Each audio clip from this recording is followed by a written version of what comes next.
This is NNI Bites Big Learnings, a podcast where fellow healthcare professionals converse about the latest on nutrition science. Join us as Andrew Prentice and Zulfiqar Bhutta share their knowledge and insights on early growth and impacts on long-term neurodevelopment and human capital. Hello, and welcome to our latest podcast in the series NNI Bites Big Learnings. My name is Andrew Prentice, and I'm Professor of International Nutrition at the London School of Hygiene and Tropical Medicine, and I live and work in the Gambia, where I work for the Medical Research Council unit there. Today, it is my enormous pleasure to welcome Professor Zulfiqar Bhutta to the podcast. Professor Bhutta is truly one of the greats, I would even say the great in the field of human nutrition. I know I'm going to embarrass him with that. Really, I mean, I've been working in this field for 45 years or so and hope that I've made a few small contributions, but the person I would look up to most is our guest today. It would take me the full length of this podcast to list even a fraction of his achievements. And I hope in a future podcast, we might have an opportunity to discuss his life's work. For today, let me just say that he first graduated in medicine at the Khyber Medical College in Peshawar, Pakistan, where he's from, and obtained his PhD at the Karolinska Institute in Sweden.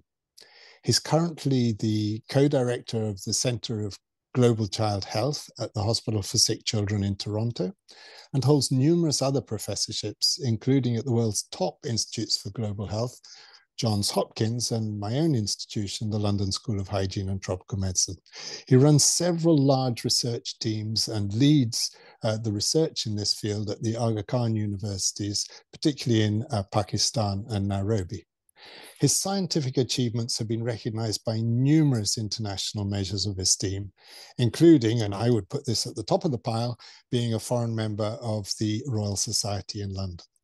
He's published well over 1,000 scientific papers that have been cited, can you believe this, 200,000 times in other papers. Most importantly, he has a huge influence on global policy. I could go on, but welcome, Zulfi. Thank you very much, Andrew. Today, we're discussing a paper by you and your colleagues on early growth and impacts on long-term neurodevelopment and human capital, which appeared in a recent issue of Analyse Nestlé. You start, Professor Bhutta, by describing the benefits of nutrition and good growth in terms of building what we call human capital. So I thought we should start by defining this term because it won't be familiar to everyone. What do we mean by human capital? So Andrew, maybe perhaps before I jump into human capital, which is basically a measurement of the stock of any country, particularly in reference to its young population, the readers might want to know that one measure that has been in vogue for a number of decades in measuring global progress at national level and comparison between countries is the Human Development Index. And that's a summary measure of average achievement in some key dimensions of human development, starting with a long and healthy life, having a decent standard of living. And it's usually calculated or was calculated on the basis of three measures. One was life expectancy at birth. The other was mean years of schooling or expected years of schooling for children entering school. And then standard of living measured by gross national income per capita. And this has been the way the UN development programs, UNDP, has been measuring global progress and ranking countries in terms of how they are investing in many of the social determinants, as well as in health and economic development. It does not really reflect many of the things that we want to measure, things like inequities, poverty, human security, empowerment, but it has provided a measure of comparison between countries and has been used for decades now. Now, more recently, the World Bank has championed this Human Capital Index that we refer to in our paper. And this is a simpler measure, and it is a measure based on assessment of how a child's expected human capital might be by the age 18. So particularly for us pediatricians or people who are interested in early childhood development, This is a measure that specifically focuses on how countries invest in their young children at early stage of their lives and also in their nurturing care over the first 2 decades. And this measure combines health and education indicators. And I won't go into the details, but it largely uses the World Bank's own development indicators, ranks countries on this human capital index, which is a productivity-based measure between 0 and 1, and is calculated by using health, education indices, skills indices, and work experience indices together.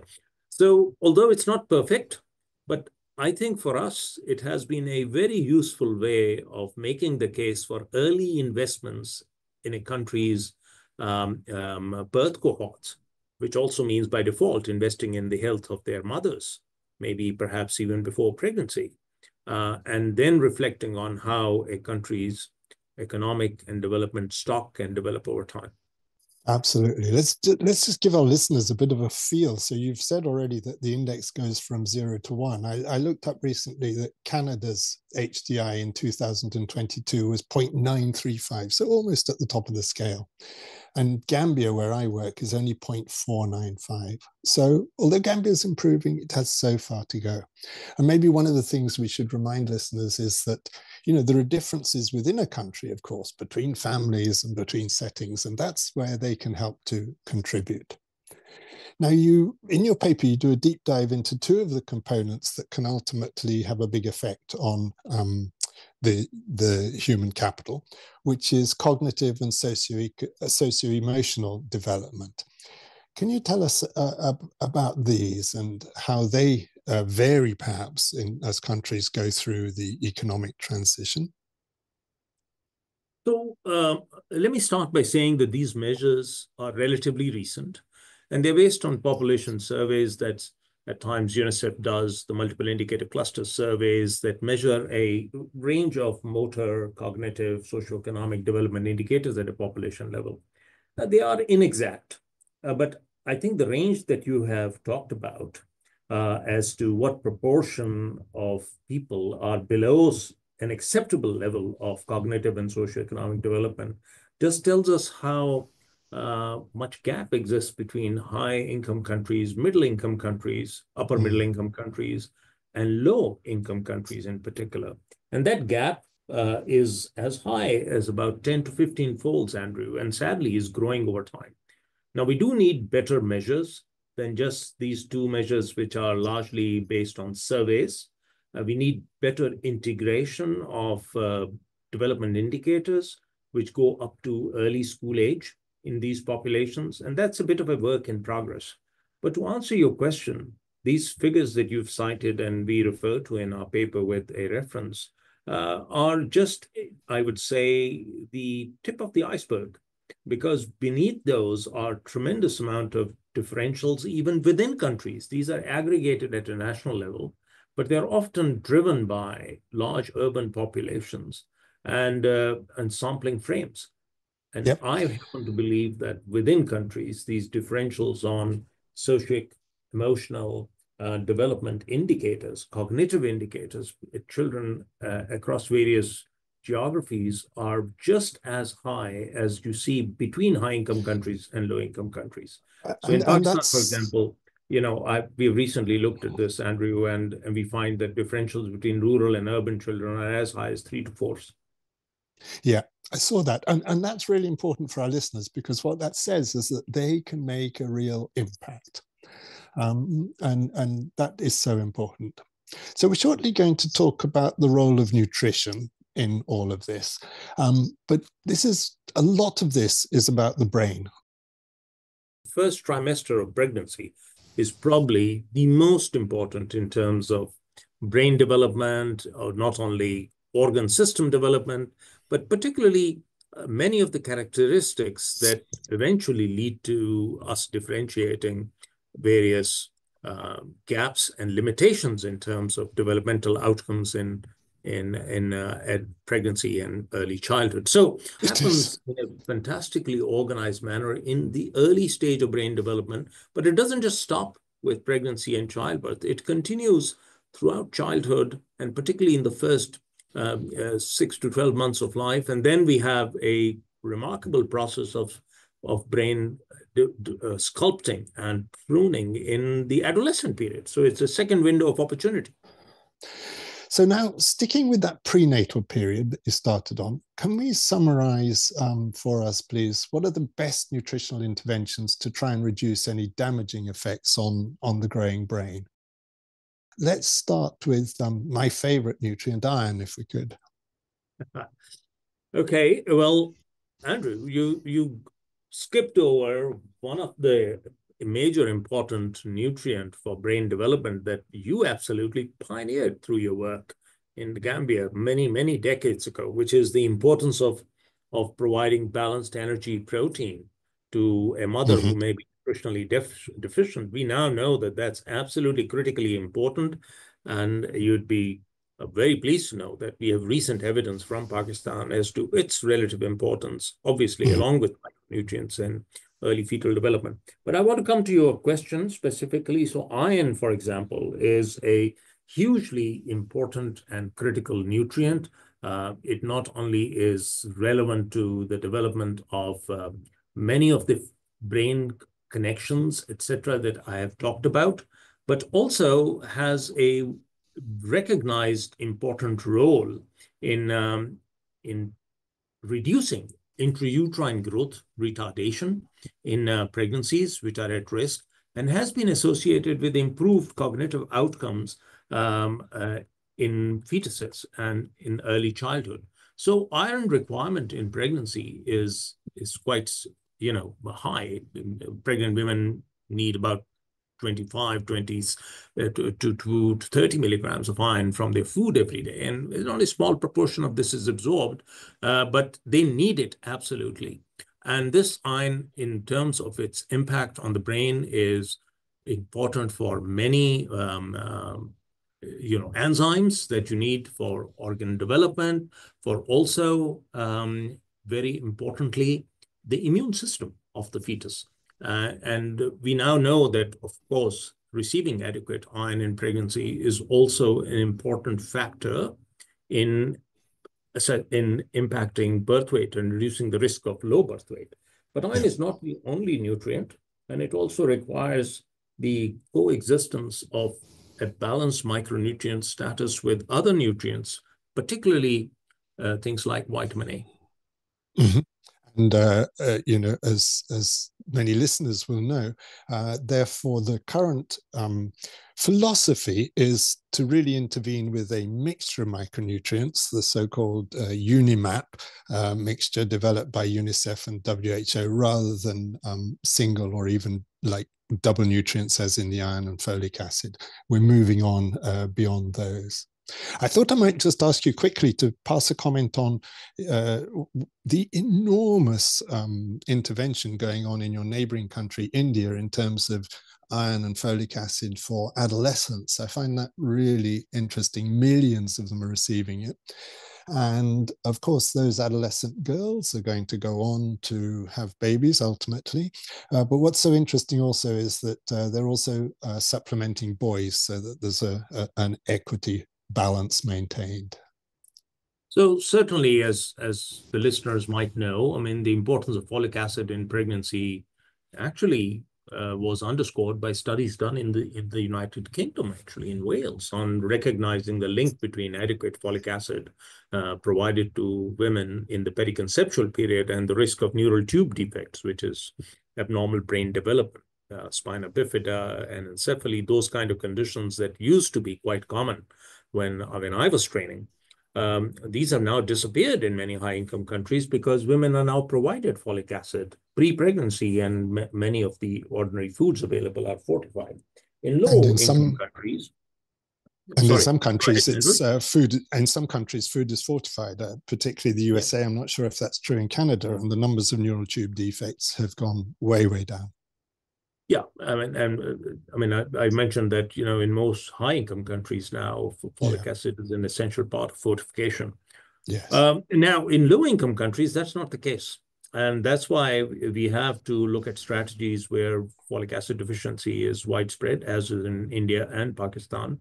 particularly for school-age girls and young adolescent girls, of alternative means of providing folic acid. That's why supplementation has been recommended along with iron for many school-age girls and adolescents. It is one means of improving status and providing adequate folic acid levels so that they're not deficient by the time they start motherhood. It remains to be seen if that's the only and the best intervention that we have. As you've already mentioned, many of us believe that fortifying foods, diversifying diets, ensuring that women and girls have access to balanced diets with adequate amounts of folic acid, that should not be ignored as a strategy, which is probably a lot more sustainable over time. Absolutely. And I hope, as I said earlier, that we could have a future podcast where I discuss with you, many of the contributions you've made in that field. But we don't have time to do that now. So let's stick to our task, which is to describe the specifics around the early period. We're still in the pregnancy period. A few short words about iodine, please, Zulfi. Sorry, Andrew, I missed that. Short words about? About iodine. Iodine. Oh, wow. Iodine was thought to be a problem. Iodine deficiency was thought to be a problem only of the high altitude areas because of the poor quantity of iodine in the soil and in the produce that emanated from it. That's far from the truth, because iodine deficiency is also ubiquitous in many other populations.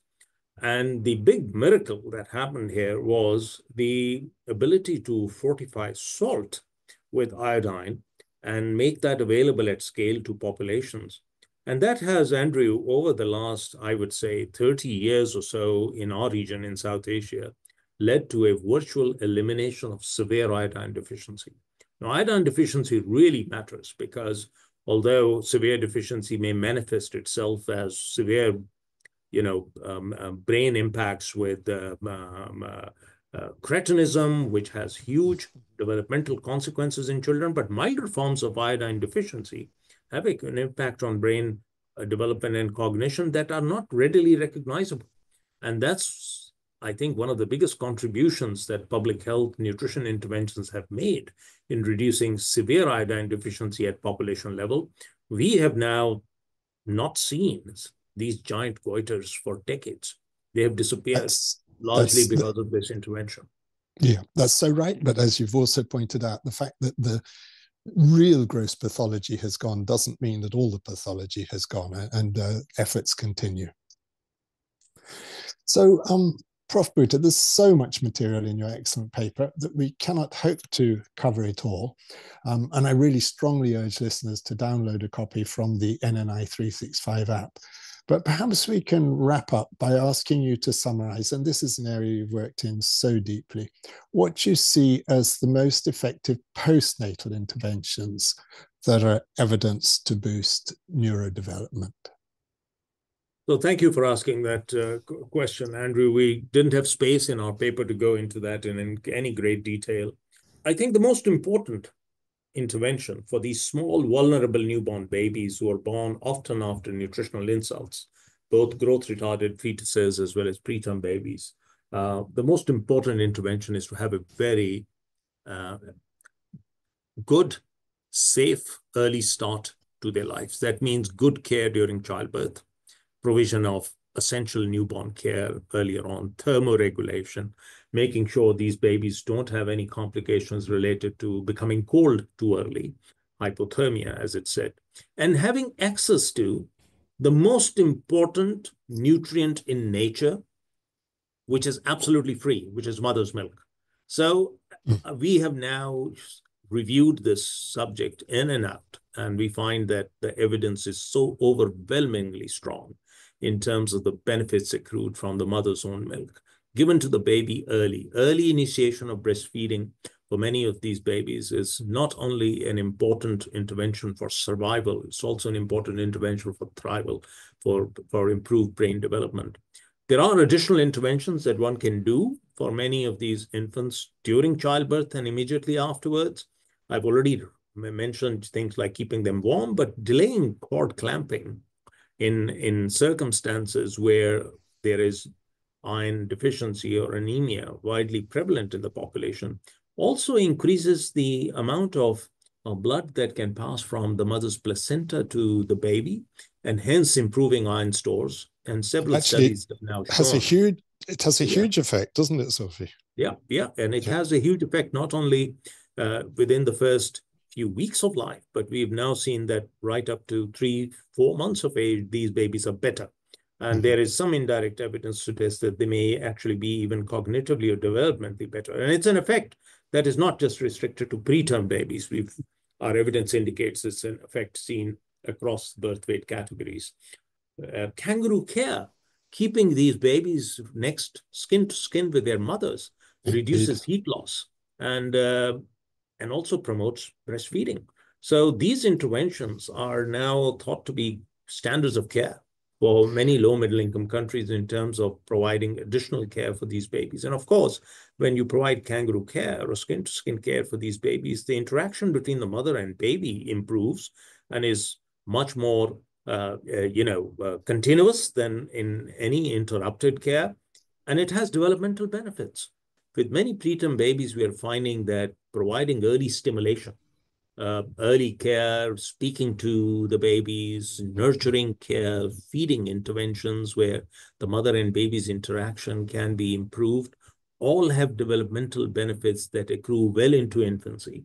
So there are a range of postnatal interventions that can be provided at low cost and can be provided across the board, irrespective of whether these babies are born in a sophisticated hospital or in a primary care setting. I think and I'm going to have to wrap things up now, unfortunately, because we're running out of time, but I think you, along with, a team of people in many of the Lancet series have made such a contribution. I mean, listeners can hear from the way that your mind has moved over all those diverse factors that are so important. What a broad thinker you are, and what a huge impact you've made. Thank you so much for walking through this fascinating topic. As is traditional in these podcasts, I'm going to end by summarizing, using your own words, the key messages.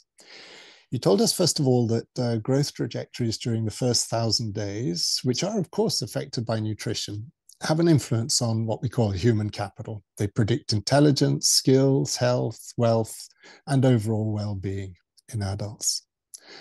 Adverse pregnancy outcomes, such as low birth weight, preterm birth, small for gestational age, and later infant nutrition, all have a powerful influence on long-term neurodevelopment. These adverse exposures are much more common in low-income settings, and hence poor neurological outcomes are more common in such countries, and there's more we can do there. Nutritional deficiencies seem to be among the main drivers of developmental impairment, notably iron, iodine, and folate deficiencies. But as we covered, all nutrients are important. Also, environmental stresses during pregnancy, such as air pollution, exposure to chemicals, substance abuse, smoking. These are issues we didn't actually get onto, but are covered in your paper. And maternal and parental psychiatric disorders can affect the developing brain. And finally, we know that interventions aiming to improve maternal macro and micronutrient status, including the delayed cord clamping we just mentioned, exclusive breastfeeding, which you, of course, have strongly endorsed, and this phrase, nurturing care, are all effective strategies to improve child development. Prof. Bhutta, it's been a true honor to have you share your huge experience, and I do hope we'll have another opportunity to talk together on this podcast series soon. Well, thank you very much, Andrew. Huge pleasure, privilege, and I hope you will give me the honor one day of actually speaking to you and mentioning your contributions. Thank you. That's too kind of you. Dear listeners, thank you for joining us on this very special edition of our podcast, NNI Bites Big Learnings. Please do subscribe through the NNI 365 app to ensure that you don't miss any of our future offerings. And that concludes today's episode. Thank you for joining us with Andrew Prentice and Zulfiqar Bhutta as we talked about early growth and impacts on long-term neurodevelopment and human capital. We hope you enjoyed and learned from this quick discussion, fellow experts. Till the next episode.